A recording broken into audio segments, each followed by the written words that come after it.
Hello friends, मैं सुनीता। मेरे channel Hindi लोकगीत में आपका स्वागत है। मैं आज गारी गीत सुनाने जा रही हूँ। अगर ये वीडियो पसंद आए तो प्लीज़ लाइक, कमेंट, सब्सक्राइब करें और सब्सक्राइब के बगल में बेल आइकन है, उसे प्रेस करना ना भूलें, जिससे कि मेरे नए वीडियो की नोटिफिकेशन आपको मिलती रहे।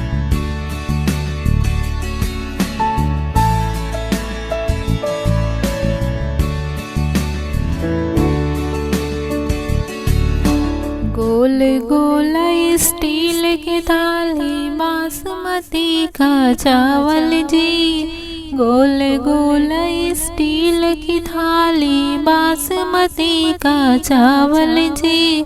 एक को चावल छोटी बढ़ती हवा, कई दे बोनस बंदी जी। एक को चावल छोटी बढ़ती हवा, कई दे बोनस बंदी जी। गोल गोल स्टील की थाली, बासमती का चावल जी। गोल गोल स्टील की थाली, बासमती का चावल जी। एक को चावल छोटी बढ़ती हवा, कई दे बोनस बंदी जी।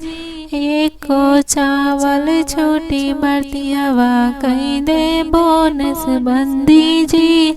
माई पूछी बहिनी पूछी, कहाँ बैल नस बंदी जी। माई पूछी बहिनी पूछी, कहाँ बैल नस बंदी जी। बारात में कै चावल छूटल, वही बैल नस बंदी जी।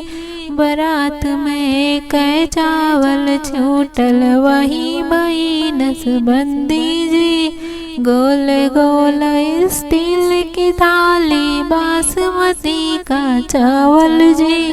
गोल गोल स्टील की थाली, बासमती का चावल जी।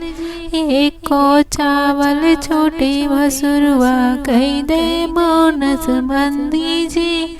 एक को चावल छोटी भसुरवा, कई दे बोनस बंदी जी। माई पूछी बहिनी पूछी, कहाँ बैल नस बंदी जी। माई पूछी बहिनी पूछी, कहाँ बैल नस बंदी जी। बारात में कै चावल छूटल, वही बैल नस बंदी जी। बारात में कै चावल छूटल, वही बैनस बंदी जी। गोल गोल स्टील की थाली, बासमती का चावल जी।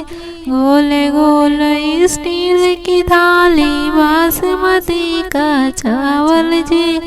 एक को चावल छोटी ससुर जी, कई दे बोनस बंदी जी। एक को चावल छोटी ससुर जी, कई दे बोनस बंदी जी। माई पूछी बहिनी पूछी, कहाँ बैल नस बंदी जी। माई पूछी बहिनी पूछी, कहाँ बैल नस बंदी जी। बारात में कै चावल छूटल, वही बैल नस बंदी जी। बारात में कै चावल छूटल, वही बैनस बंदी जी। बारात में कै चावल छूटल, वही बैनस बंदी जी। बारात में कै चावल छूटल, वही बैनस बंदी जी।